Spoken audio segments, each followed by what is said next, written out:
Take two of the most influential texts in Western history and align their final acts. In both, a true king returns unrecognized to his own people, moving in disguise through a house occupied by his enemies. The people closest to this hidden king only realize who he is when they finally see the physical scars on his flesh. This is the climax of Homer's ancient epic, the Odyssey. It is also the exact sequence of events that concludes the New Testament Gospels.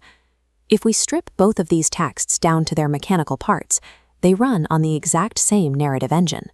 But looking at this shared chassis reveals how identical literary stagecraft can achieve diametrically opposing results.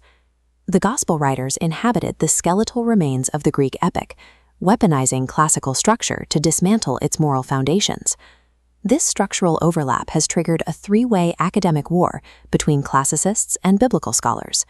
On one side is a maximalist camp, led by Dennis R.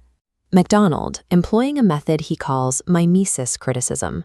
MacDonald argues the Gospel writers deliberately copied Homer. In his view, they were positioning Jesus as a direct rival and successor to Odysseus, writing for an audience educated on Greek epics. On the opposing side is the minimalist rebuttal, championed by Carl Olav Sandnes. Sandnes argues that ancient writers always advertised their literary emulations. Since Mark explicitly quotes the Old Testament in his very first verse, Sandnes rejects the Homeric connection entirely. Between these extremes lies a validated center path, shared Hellenistic genre conventions, and narrative resonance. We do not have to prove the evangelists had an open scroll of the Odyssey on their desks. The texts share an identical structural chassis, and analyzing how that machine operates is enough to map the divergence.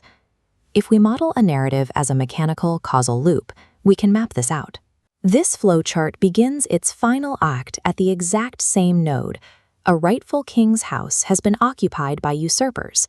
On Ithaca, 108 suitors are devouring the royal estate. In Jerusalem, money changers have occupied the physical space of the father's house. The flowchart moves to a second node. The king utilizes concealment to move freely. Odysseus takes the form of a beggar. Jesus operates under the messianic secret.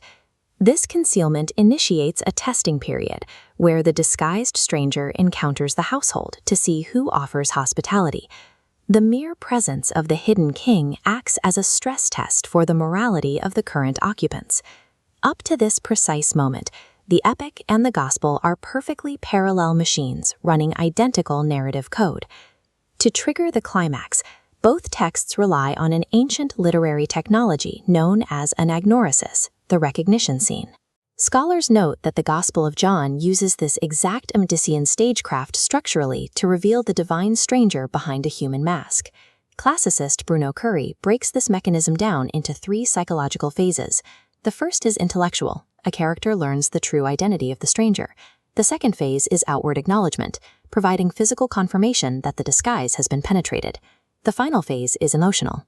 The characters must feel the weight of what this restored relationship demands of them.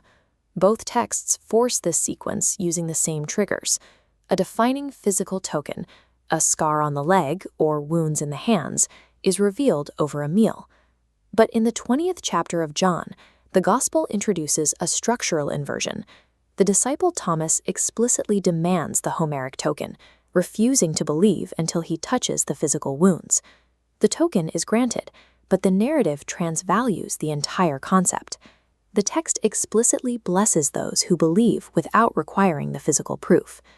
The Gospel authors repurposed a literary device engineered to test loyalty and restore property, turning it into a mechanism for spiritual revelation.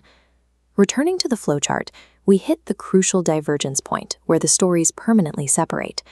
Tracing the Homeric path at the top, the resolution is the stringing of the bow, operating on a logic where honor is repaid in blood.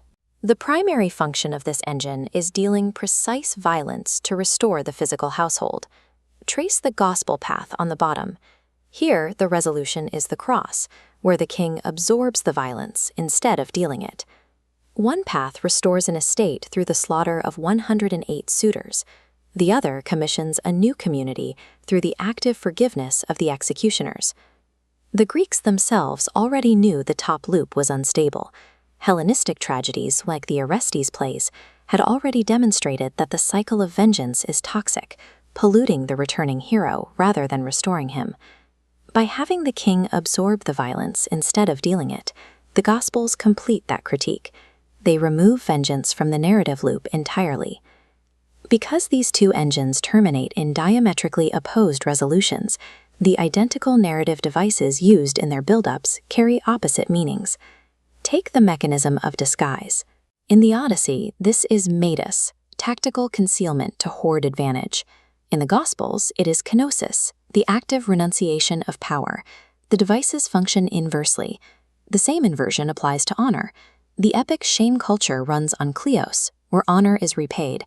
The Gospels counter this with the Beatitudes, structurally blessing the poor, the mourning, and the meek, the exact figures that the epic economy pities or ignores. The evangelists used the architecture of the Greek hero to overturn the very philosophy that built it. This leads to a final contrast, the opposing definitions of time and home. Homer's entire narrative is built on nostos, a closed circle returning to a physical origin. It is the literal root of the word nostalgia, the suffering caused by a yearning to return to the past. Salvation history operates differently. Instead of a closed loop, the New Testament visualizes time as a forward-pointing arrow. The timeline does not loop back to a previous golden age. This yields the Gospel's emotional innovation. It generates a profound homesickness for a kingdom the traveler has never actually seen. The underlying mechanics prove this parallel goes beyond literary imitation.